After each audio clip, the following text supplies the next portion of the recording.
आपका स्वागत है। फ्रेंड्स, आज हम गेट 2021 लीनियर अलजेब्रा के कुछ क्वेश्चन करेंगे।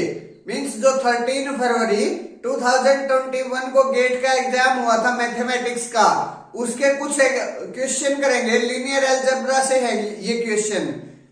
उससे पहले फ्रेंड्स, अगर आपको मेरी वीडियोज पसंद आ रही है तो प्लीज वीडियोज को लाइक करें, शेयर करें और चैनल को सब्सक्राइब करना ना भूलें, ताकि मेरा कॉन्फिडेंस बना रहे और मैं आपके लिए ऐसी वीडियो डालता रहूं। अब आते हैं क्वेश्चन पर। दो क्वेश्चन हमने कल वाली वीडियो में कर लिए थे। थर्ड क्वेश्चन से स्टार्ट करेंगे। थर्ड क्वेश्चन क्या है मेरे पास? Let T is a linear transformation T from R3 to R3 such that this type से डिफाइन है, then rank of T is equal to. मेरे पास टी एक लीनियर ट्रांसफॉर्मेशन दी गई है R3 से R3 पर, इस टाइप से वो डिफाइन की गई है। उसके बाद ये पूछ रहा है कि रैंक ऑफ टी क्या होगा। सबसे पहले देखते हैं हम यहां से कि हमारे पास टी क्या आती है।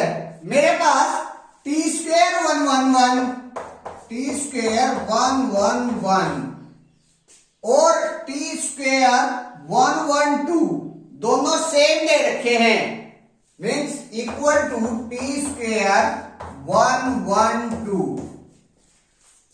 और जो मेरे ये वेक्टर हैं 111 और 112 दोनों डिफरेंट हैं। That's it. अगर मैं टी स्क्वेयर को 11 दिखाना चाहता हूं तो क्या होता है, अगर कोई लीनियर ट्रांसफॉर्मेशन मान लीजिए टी है x, T of x equal to T of y, अगर ऐसा आता है which implies x equal to y आ जाता है, तो मेरी जो t है वो 11 हो जाती है। लेकिन अगर t of x equal to T of y हो लेकिन x not equal to y हो, तो जो मेरे पास t है वो 11 नहीं होती। That's it। तो यहां से मेरे पास दो डिफरेंट वेक्टर हैं और उनकी जो इमेज है वो सेम है। मीन्स यहां से T square 111 equal to T square 112 वो सेम है, लेकिन which implies 111 not equal to 112।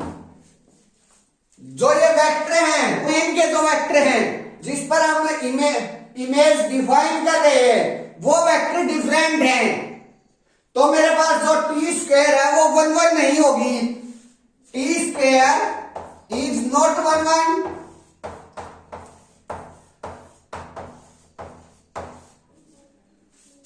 अब फाइनाइट डायमेंशन है, R3 to R3 बात कर रहा है, तो जो टी स्क्वायर है 11 नहीं है तो वो ऑन टू भी नहीं होगी, और 11 ऑन टू अगर कोई भी लीनियर ट्रांसफॉर्मेशन नहीं हो तो वो इनवर्टिबल भी नहीं होती। तो यहां से मेरे पास इंप्लाइज कर गया T square is not invertible.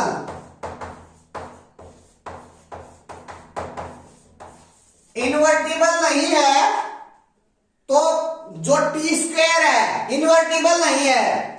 Invertible नहीं है तो कम से कम एक आइगन वैल्यू उसके पास पक्का 0 है। एक आइगन वैल्यू उसके पास पक्का 0 है। यहां से मेरे पास आ गया at least one eigen value of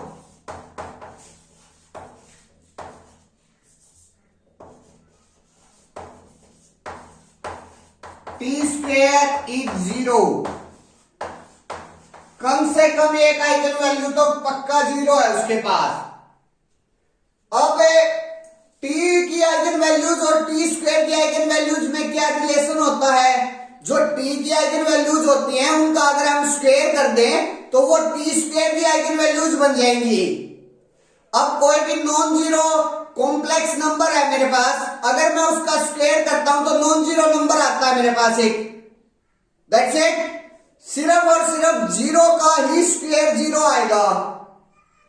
that's why मेरे पास एटलीस्ट वन आइगन वैल्यू जो टी की है, एटलीस्ट वन आइगन वैल्यू 0 हो गई। जीरो होगी तो जो मेरे पास t है वो भी नॉट इन्वर्टिबल हो गया, और जो रैंक ऑफ t है वो लेस देन इक्वल टू 2 आ गया। Means rank of t strictly less than 3, या फिर हम ये कहें कि rank of t less than equal to 2 आ गया।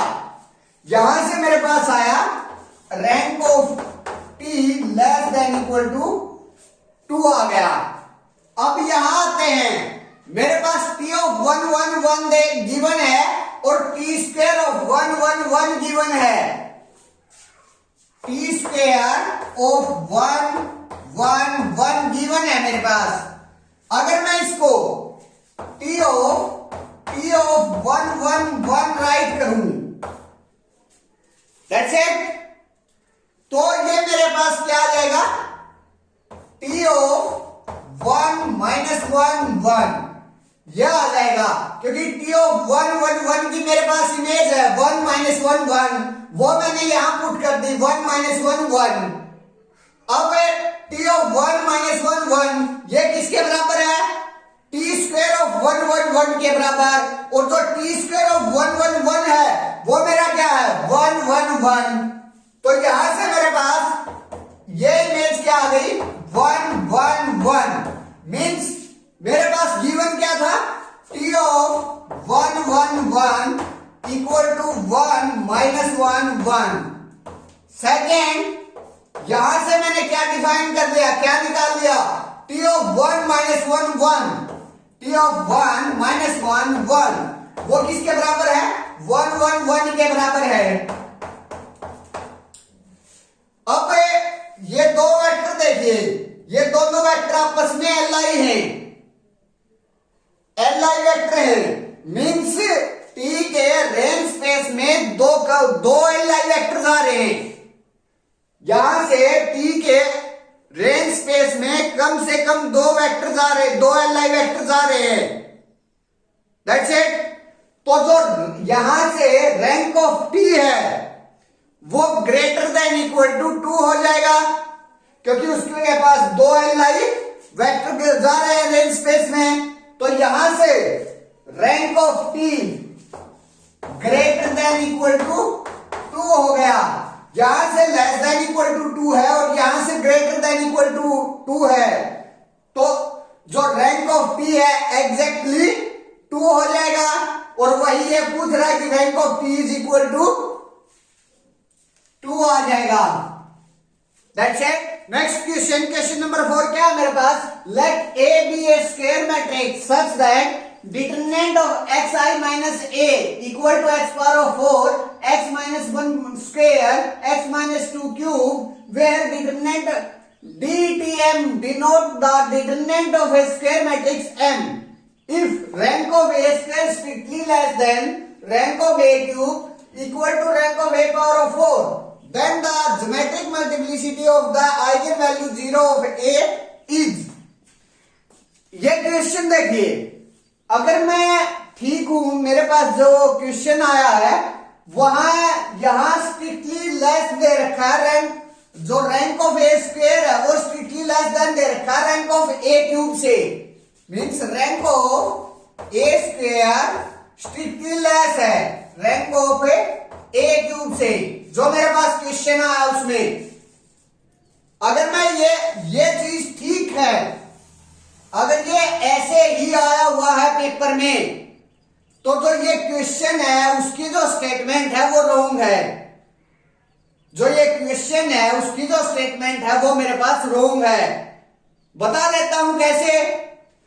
जो मेरे पास रेंज स्पेस होता है, रेंज स्पेस ऑफ ए, वो सुपरसेट होता है किसका, range space of A square का।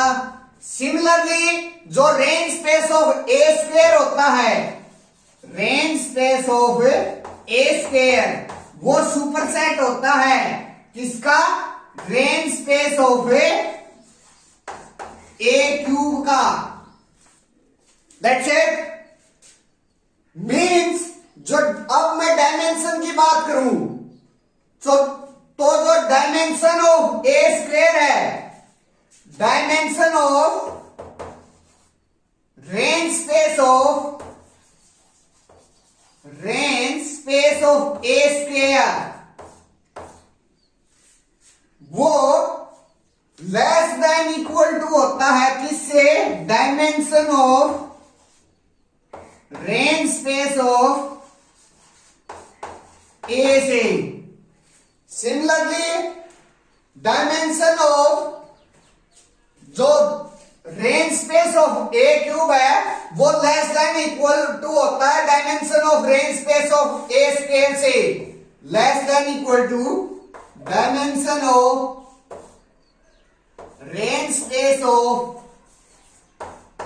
ए क्यूब मीन्स अगर हम मैट्रिक्स ए की पावर्स करते जाते हैं तो उसका जो रेंज स्पेस है वो अपने से पहली पावर्स में कंटेन होता है, या तो उसके बराबर होता है या फिर उसमें कंटेन होता है।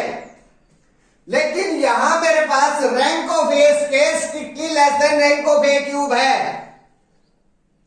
ये जो स्टेटमेंट है वो स्टेटमेंट फॉल्स है, रॉन्ग है, क्योंकि यहां मेरे पास अगर ग्रेटर देन इक्वल टू होता तब ये जो स्टेटमेंट है वो राइट होती। लेकिन अब ये अगर जो मेरे पास क्वेश्चन आया उसमें less than equal strictly less है। अगर इक्वल टू होता तब भी हम मान लेते, लेकिन स्ट्रिक्टली लेस है। स्ट्रिक्टली लेस है जिसकी वजह से ये जो स्टेटमेंट है वो फॉल्स होगी। ये जो टोटल स्टेटमेंट है वो रॉन्ग हो गई। तो ये जो क्वेश्चन आया था वो कंप्लीटली रॉन्ग हो गया। जो मेरे पास क्वेश्चन आया है, मेमोरी बेस्ड जो क्वेश्चन आया है, उसके अकॉर्डिंग ये कह रहा हूं कि ये जो क्वेश्चन है वो रॉन्ग है। एग्जैक्ट जो जब पेपर आएगा हमें पता चल जाएगा, लेकिन जो अभी मेमोरी बेस्ड क्वेश्चन है उसमें अगर यहां स्ट्रिक्टली लेस गिवन है तो मेरे पास ये जो क्वेश्चन है उसकी जो स्टेटमेंट है वो रॉन्ग है। That's it. Thank you friends.